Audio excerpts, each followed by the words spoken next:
hey, hello everyone, and welcome to another podcast episode where we discuss all things knitting and crafts and stuff like that. Again, my notebook. I'm just going to get straight into it. Wait, what's the day today? Okay. Oh, I forgot something. Yes. So, the first thing I wanted to talk about was knits for babies. Actually, I've written it down, I think, twice in my notebook, at the start and the end of the podcast, but I think we're just going to combine everything. So the first thing is that basically yesterday I forgot to mention this one.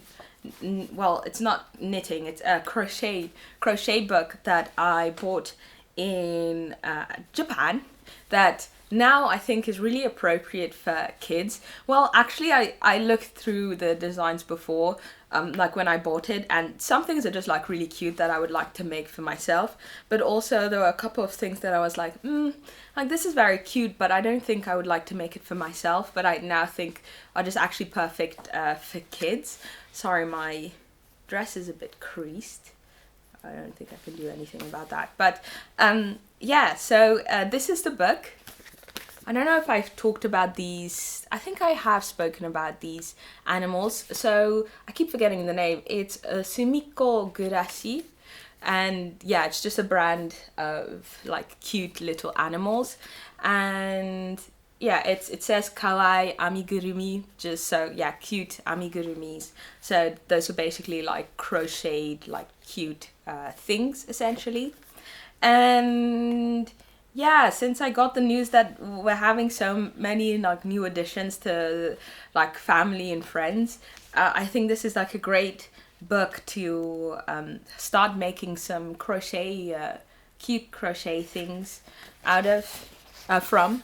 So as you can see, you have like all these very like cute, tiny creatures, but there's more to this book than only this. Like just cute hanging things. Like these are things that I'm like, oh, these look cute, but I probably wouldn't want to have these myself, so it would be nice to make that for the upcoming babies. Oh, also look how cute this is, like a tiny like platform. Wait, I need to adjust the lighting. Yes, look at how cute. They're just so cute. Like this ring for like babies, and then you also have this like photo frame that you can put pictures in and like hang up in a child's bedroom. And then yeah, you also have like cute things that you can just make, like I would make probably for myself, like a cute keychain, or like these Christmas decorations. They're so cute. They're so cute. It also have like memo holders, so it's just like a really nice fun book with a ton of fun and cute ideas. So I'm definitely looking forward to making some stuff out of that. But actually I started like having a go at making baby stuff yesterday, because I thought, you know what, they're kind of like, a lot of these things are tiny because you're making them obviously for tiny humans. And so I went online and I went to basically went to look for Japanese like baby knit things.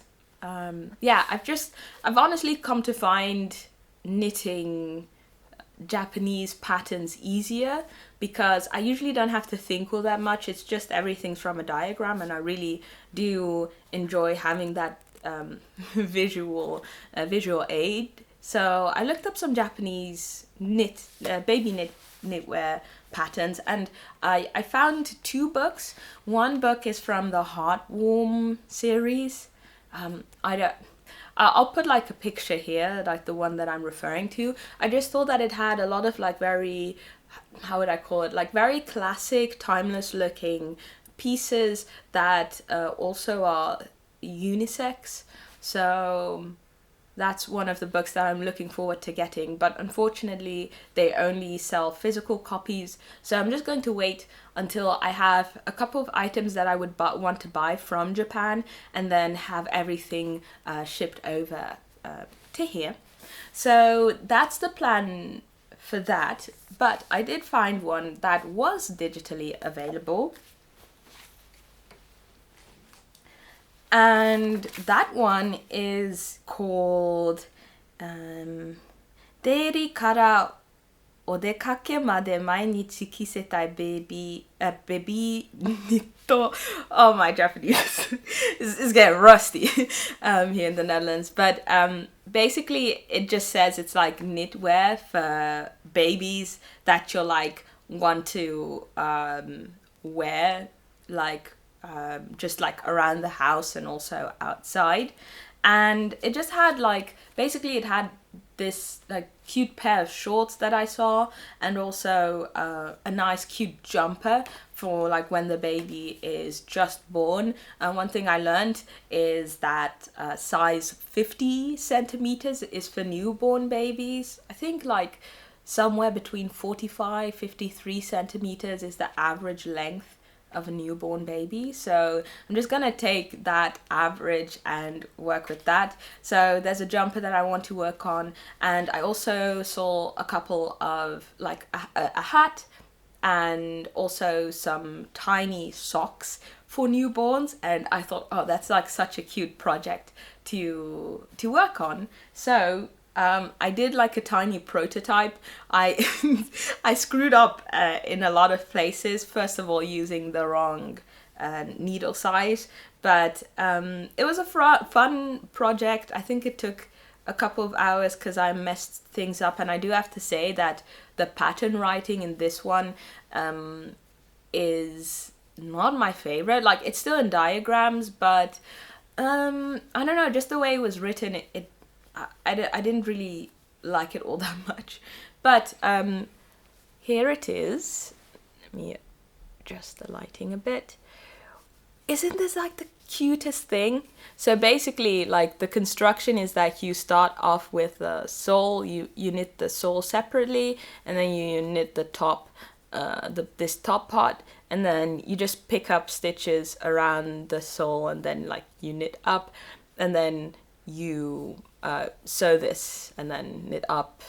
And yeah, it's just pretty straight forward, really cute. Yeah, so like I said, I basically the ribbing is supposed to be have like a smaller gauge, and I basically knit everything in the smallest gauge, so it's supposed to be actually a needle size bigger, everything. But I thought it was great practice, and I'm really excited to actually make like the actual pair. And I don't know, maybe I'll give this also as like kind of like backup if the baby happens to lose one of the socks. And I thought it's just such an, like, the thing also is that with like the sock yarn that I use, usually I'll have 100 grams, but I end up for my own socks using something like 60 grams, so I always have left over. And I thought, well, if I make all these tiny socks, that would just be like a very nice way to get rid of like the scrap yarn that I'm now slowly starting to collect. So yeah, this is definitely a tiny project that I think I'll continue to be making. Hopefully I don't make too much, but I mean, I'm starting my master's next week, so I'm definitely not going to have all the time in the world to knit stuff. And of course I'm knitting things for myself. But yeah, let me just give you some specs on this. Like, obviously I used the wrong specs in terms of like needle size. It was like Japanese needle size 4, 5 and 4, and I And that basically translates to 3.6 millimeters and 3.3, I believe. And there's nothing like that here in the Netherlands. And I also didn't buy any Japanese knitting needles. I only bought some crochet needles. So yeah, I was just planning on doing 3.5 and then 3 millimeters. But yeah, the yarn, maybe you might recognize this from, well, if you've watched me longer, from like my old knitting podcast. But this is the same yarn that I showed my like first like knitted panties in episode 1. I still have a lot of both colors. I have about, I think, 200 grams of each. So I think I might want to make something for myself with the darker color, but I think I would like to try and use up all like this color actually for some baby clothes. It's superwash merino, so very soft, and I looked up if that would be good for baby skin, since you don't want to have anything like that's really scratchy. And my research says that superwash merino is fine. So some more, I guess, in-depth information on the yarn. This is yarn that I bought about 3 years ago, after my like before I hurt myself. It was actually that those knitted panties were the last project that I like finished before I like took a break. So it's from LITLG, so Life in the Long Grass, and this is the DK twist, and I'm pretty sure the like the beigey type color is weathered, and the top color is terracotta. So yeah, I think that's everything with regards to baby socks. Then moving on to these socks, not too much of an update, only that I'm finished now, finally. And basically what I mean is that I've like, I've basically just sewn in all the ends, so it's nice and neat on the inside as well. This was a great project. I have been looking more into Opal, like this is from the KFS line, which I spoke about last time, I believe. Do I have the specs on this? Let's see, because I didn't think of even mentioning it, because I just sewed in the ends only. But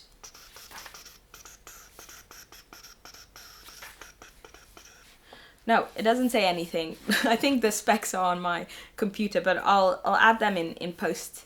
But yeah, I've been looking into Opal, and apparently they release a lot of like colors. They have like every month or two they have like a new line of colorways coming out, which is really cool. I think maybe I would like to from now on buy one ball of their yarn, so not for one sock, every month, just from the line, like the favorite color way of that line.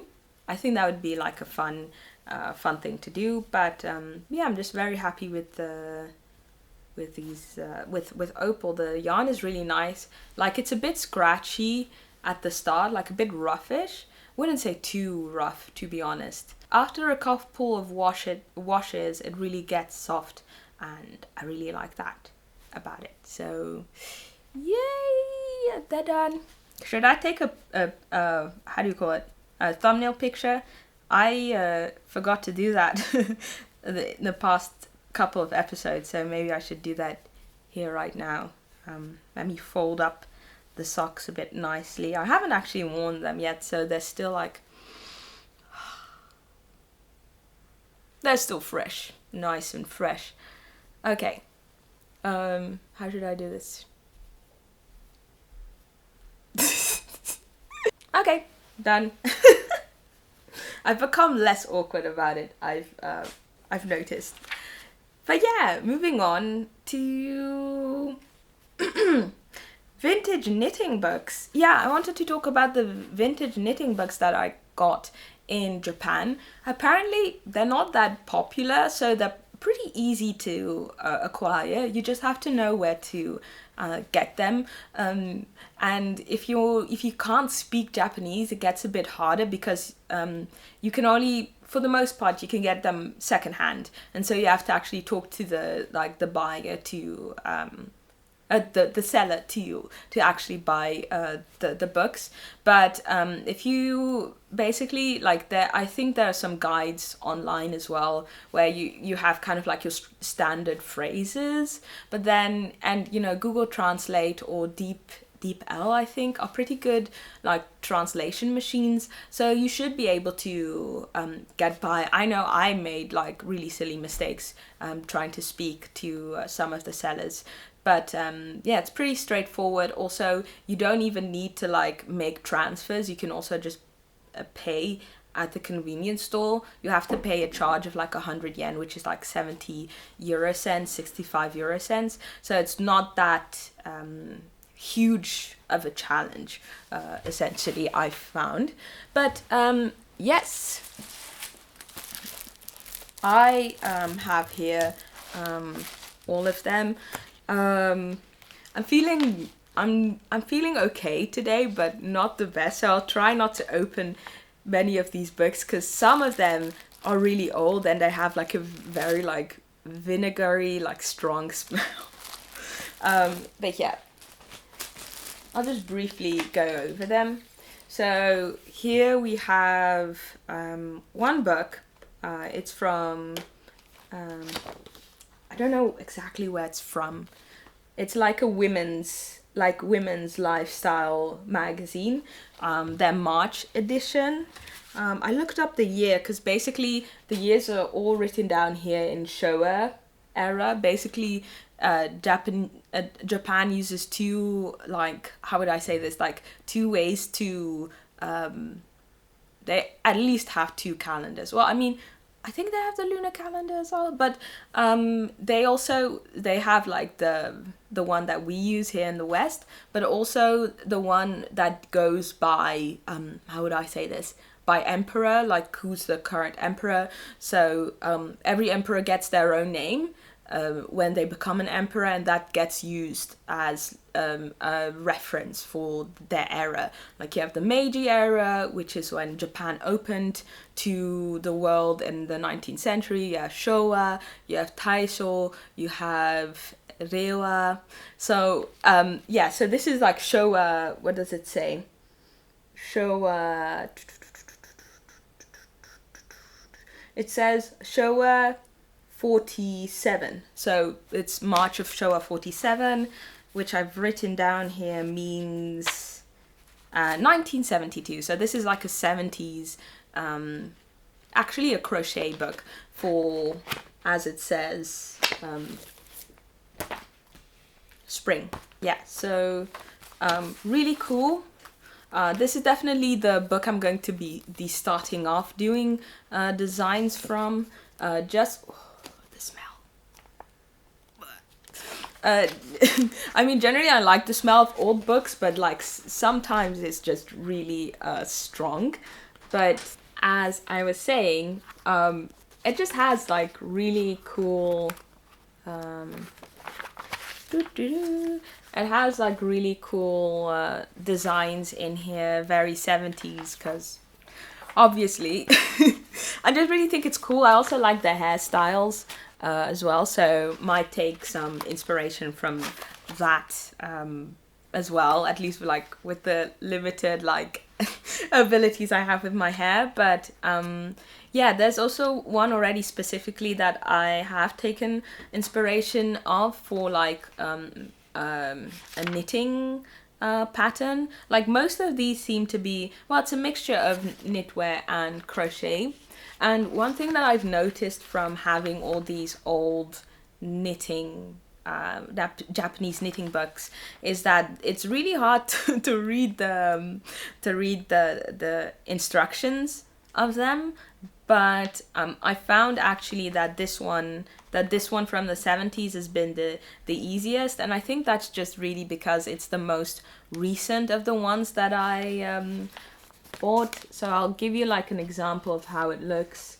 Like they really try to make use of like all the space.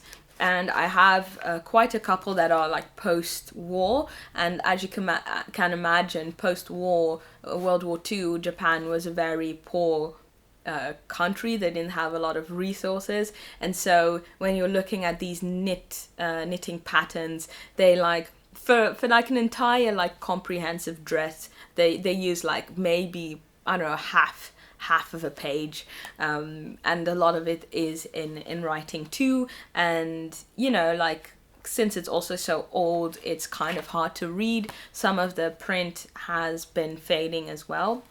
But yeah, this is definitely the one that I'm going to be starting off with, and then once I get comfortable with that, I'll move on to the next one, which is from the 60s, 60s fall. This one is from, oh, I don't know how to read these characters, but yeah, just really cool stuff.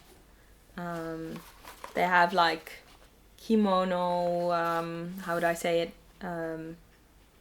Yeah, kind of like kimono, like not kimonos wear, but like how would I say that? The like kimono, like cardigans and sweaters as well. Like I don't think I can find it like this fast, but like just knitwear that accommodates a kimono essentially. They also have like school kid stuff as well, and yeah, it's the 60s, and yeah, this is like, I don't know if you notice it, but like these, the pattern here is like significantly harder to understand than the one from the 70s. The print is like so tiny, but yeah, definitely excited to try these ones out as well. I also have a more recent one. I believe this one's from the 80s. I'm not too sure. It didn't look this up where it was from. It says Showa 62. So if I do my maths real quick, the other one was Showa 74. So 62 is 15 years later. So this is from the 1987. Yeah, so almost 90s. So you can see here, I mean, you can see the vibe, right? But this is just actually, I just bought it because it was pretty cheap, like about 400 yen. So I think that's about €3 in, yeah, 3 euros. And it's just like, basically it's just like a simple tutorial on making polo shirts. So I just thought it was cool. Very easy explanation, like good pictures and like clear explanation. So I just thought that was just like a fun thing to have extra, since I was buying it from the same person where I got the 60s pattern book from. And moving on, we have like the older stuff, and I kind of like got scammed. Basically, the two websites that I bought like knitting pattern books from, one is called Mercari and the other one is just Yahoo auctioning stuff. Yahoo auctioning, I don't know. But basically on Mercari, there's this person who was selling a couple of leaflets that like I think like maybe 3 leaflets that were 1,000 yen each, so about €6.50. And yeah, she was selling that and said that it was from Showa 10, which is like the 1930s. And yeah, she was just selling 3 leaflets for 3 times 3 leaflets, so each one was 1,000 yen. And I thought, well, that's kind of like expensive compared to the other yarn books or knitting books that I was buying. But I was like, oh, this is kind of special. It's like war. It's like almost 100 years old. It would be interesting to see the knitting styles from that era. And then what happened was that I actually found almost the complete like package that contains essentially all of those pamphlets, like save for a couple of other ones, but like I saw an identical package that contained almost all the leaflets, and they were selling all of them for 400 yen. So I'm saying scammed, but yeah, it's yeah, I don't really feel scammed, but yeah, it's just kind of like, I wasn't really aware of like how much these yarn books were actually worth, because on Mercari they are a bit more expensive than on Yahoo auctioning, also because it's auctions, right? So they have to sell within a couple of days, and usually there are not many bidders. Like there's usually like none or one. So yeah, so the one I was talking about was this one. And also, yes, she said, the seller said that it was like show a 10, but since I now have like the actual book, like the package of it, I could actually confirm the how would I say, the time it was published. And it was actually published in where is it, like 1940 something, like in the 1940s. Oh wait, no, yeah, 1945. It was published in 1945. So this is how it looks. Yeah, so I can show you a couple of, can show you how it looks. Like some of, so basically what this is that in this time they sold like these homemaking women's magazines, and so it would contain a lot of like crafts and I don't know, household stuff, child rearing information, etc, etc. And then you have this kind of like folder looking thing that was one of their like supplements of the magazine. And yeah, they just contained a couple of these loose pamphlet that showed like the stuff that you could make from them, and then the information, which as you can see, like this is definitely like, even if you can speak Japanese, you still need like have like a considerable amount of knowledge when it comes to knitting to actually understand these, because they also use, just like in, you know, Western old knitwear patterns, they use jargon, that's the word, yeah. So and now that Japanese patterns don't have that jargon, because they mostly just use diagrams only, just there are a couple of words here and there, but it makes it even harder. But I'm looking forward to going through these, and I would love to, like, maybe in the future when I become a more skilled knitter, I would like to try and like recreate some of these patterns. But yeah, I just think that this is like really cool stuff. I also had to think about how many things I could carry with me, so I didn't like go completely wild. Just bought like a couple of these books. So yeah, that's this one right here.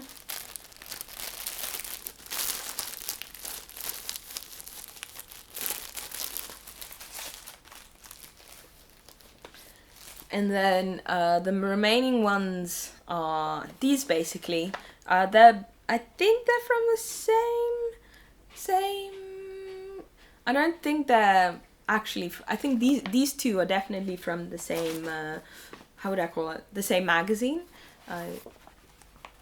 As you can see, they also came as a set. I think I paid for these all together like 1,000 yen, so €7 for these all together. And let's see, the one, this one is from 1949, and then this one is from 1951, and they're all like winter edition, I believe. Like looking from what's on the front, actually doesn't say so, but that's my guess. But like, I was also thinking, oh, that would be fun to make like some kids stuff from this era as well, because as you can see here on this page, they have some like kid stuff too. But I don't think I can make it in time to actually learn how to knit these things. But who knows, maybe I'll give it a try. If it's like the baby stuff, it's just small, right? So I can give that a try maybe in the future. And yeah, and then finally I have this one. And this one is from 1951. Yeah. It's the same as the green one that I showed, that I said that I got scammed. Yeah. I'm trying to kind of like, it's pretty like, it's in good condition, which I'm really happy about, but like also very vulnerable, of course, because it's like 70 years plus old. Yep.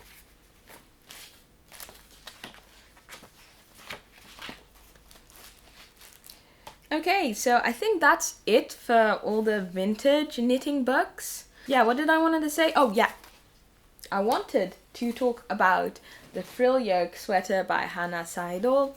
It is finally done. Ta-da! I got, so yeah, the quick specs. This is the frill yoke sweater by Hannah Seidel. I used Gemmo Chikai Merino Wuru, which is like 100% merino wool, and I used the color forest green number 4, needle size 4.5 millimeters, and then for the borders I use 4 millimeters. And yeah, this is how it looks now. I think I'm just like, I spoke before about this side of the sweater. I think I might like give that a go maybe in the next coming days, but for the rest I'm like really satisfied with the sweater. Yeah, I just love how it looks. I'm very happy with how it turned out. I will say though, I was binding off and I was watching something and I just thought, I can just like bind off whatever, and I just used like the regular like 1x1 rib bind off, which I wouldn't recommend for a sweater. It has to be like, there has to be some type of stretch. So when I wore it, it was kind of tight. Like I could enter like pretty easily, but it didn't have like the looseness that I wanted. So I ended up like taking that all out and redoing it actually this morning. And I think I used like Jeny's surprisingly easy cast off, something like that. I'll leave a link in the description box below. So I used that and now it's perfect and I'm very happy with it. Yeah, maybe I'll, at the end of the podcast episode, I will like wear it so you can see that as well. But I'm just really happy with this sweater. This is like, I do feel like I actually wanted to wear this sweater today. Like this is the first sweater that I made. And as you can see, it's like really kind of like simple construction. It's just a square at the front and at the back, like sewn together, and then like the arms and stuff. I mean, it still looks nice, but I'm just really happy from going to like pretty large needles and just like a standard thing to a more complicated piece of work that I definitely wouldn't have been able to make at the time of making this. And what's that called? That's called progress, and that's what we love to see. Oh, cringe. But yes, very happy with it. It just looks, I just love it. I'm like, I think when I was, I don't know, maybe like a couple of years ago, I was like, oh, like big yarn, like thick yarn, I really like working with that. But I've really come to appreciate how sophisticated things look when you make them on smaller needles. Not saying that big things can't look sophisticated, but just like, there's just something about like making things on like 4 millimeters or below, or 4.5, or like anything that's like not as big as that sweater. I'm just kind of like, whoa, I knit every single stitch of this. it's just kind of crazy to me. Yeah, so but you know, like I'm saying, I'm not like saying like making things on big needles is bad or anything. I'll still do stuff like that in the future. But yeah, I'm really liking working with. I really feel that my preference at the moment, at least, is working on tinier needles. Okay, what else do we have here? Oh yeah, my hood scarf. Haven't really done anything on that. I've mainly just been cleaning up my room, getting ready for school, and I focused on like the baby stuff. I was just got carried away. But I wanted to talk about something that I'd been researching, but I forgot that I did not take with me this one ball of yarn, so I'm gonna get that now. Okay, so when I was in Japan, I was thinking about like summer knitwear that I could make, which I eventually like didn't do. But that really got me into doing research into knitwear, into swimwear, knitted swimwear, because that has always been something that I've really been interested in. Knitwear, knitted swimwear and knitted undergarments. So like bras or underwear, like panties, things like that. And I just kind of like did some research, and then the yarn that I found that a lot of people recommended was Diva Stretch, which is, I think it was like a cotton blend with some like very elastic nylon. I'm not too sure, but yeah, that kind of like got me on to like looking. Basically, I started looking for things because I found that the Diva brand wasn't really accessible in Japan. At least, well, I couldn't find a place to buy it. I also don't think I could find... Well, yeah, I found a place, like this one Greek online store, knitwear store, so I think I might buy it now that I'm here back in the Netherlands. But one thing I did find was this one brand... So it's American yarn, and apparently very hard to find in like the other way around. It's like almost inaccessible here in Europe, but I could find some in Japan. So this yarn right here is Skasol. That's the American brand company, and they have, I think, this. It's Skasol, and then they have like their own like subsidiary or like something beneath that is called Hiko, and then this yarn is called CoBaSi because it's cotton, bamboo, and silk. So it's basically a cotton, bamboo, silk, and nylon blend of yarn. And the reason why I thought this might work was basically because it's like stretchy, because it's like elastic nylon, and there's no wool in it, because you know when wool gets wet you kind of like get like a sheepy smell to it, and I just wanted something that I thought would dry fast as well. So yeah, when you kind of like think about that, you kind of already go into the how would I say it? The non-wool containing yarn, because yeah, you just don't want to be wearing wool when you enter the sea, so you kind of like start at cotton, but then cotton isn't stretchy, and you'd like something stretchy when for swimwear, and so that's kind of like how I got to this one.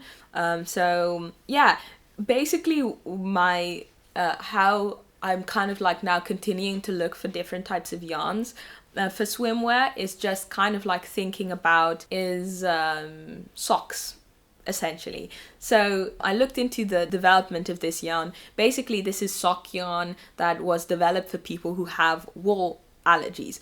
Which is kind of funny because I found this out right after I got to know one of my fellow exchange students who crochets but doesn't crochet with wool because she's allergic to it, and I think like majority of her family is also allergic to it, and I found that it's quite like it's not a very, how would I say, a very common allergy, but people do have it. So basically I found that when like looking for something like yarn for knitwear, you basically have to look for yarn meant for socks for that doesn't contain wool. So let me give you like the exact mixture composition. So it is 55% cotton, 16% bamboo, 21% elastic nylon, and 8% silk. And this is 402 meters per 100 grams. But this is, as you can see, tinier than a skein of 100. It's 50 grams. So this is 201 meters. So yeah, I got 2 of these skeins. I just want to try and see if I can make some bottoms out of that, see how that works, because I wanted to make like a whole video trying out like different types of yarns with swimwear. So I also bought some from a Canadian store about 2 months ago when I was still in Japan. And I think a couple of days ago I got an email that I had to pay about 10 euros in import costs, which isn't like the worst. The shipping was actually not too bad. I think maybe 5 euros. They used surface mail, that's why surface mail, so by ship, which is why it was slow. I'll be getting that in, I believe, 2 weeks, less than 2 weeks, within 2 weeks. So yeah, this is one yarn. Another yarn that I got in Japan that I wanted to try using was this and this. Ooh, oh, there goes my swatch. Noro Yarn. So yeah, this is yarn made in Japan, and I didn't really want to buy too much because this was towards the end of my stay, and it was already, my luggage was already way too heavy. So I looked it up, and apparently this is also just available here in Europe at the very least. So I think it should also be available in America as well. At least I know that they have like actual stores like in Germany, and I believe also Belgium, that are their stockists. Yeah. So this yarn, also they have really like nice colorways, so it's definitely something that a company that I plan to look into a bit more, maybe make something fun. But yeah, this is Noro's Waltz. Both of them are Waltz, and yeah, it's a cotton blend as well. It's 35% cotton, 25% viscose, 20% silk, and 20% polyamide. Yeah, so basically what I wanted to try was make something with like a Japanese motive. I found this book online that featured like popular Japanese motives, and I found this one that I thought was really nice. I'm not too sure what the name is. I knit a swatch essentially here. Basically it's like a circle type thing. I don't think it, like, this swatch really does it all that much justice. Also, when I was making this swatch, as you can see, like, it's not completely a circle. It's more like it has more of a like rectangular vibe to it. So that's definitely something that I would like to change.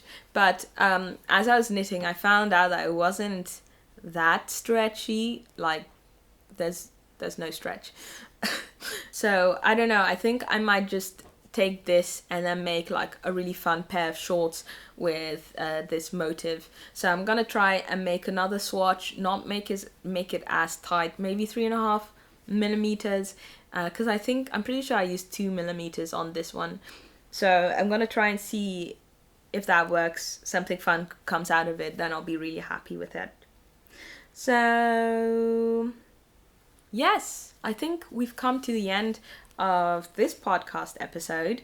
Thank you so much for watching, and I hope to see you soon in actually a regular episode. So I won't be filming for the coming week. I'll just be knitting, going to uni, and then showing up with what I've got.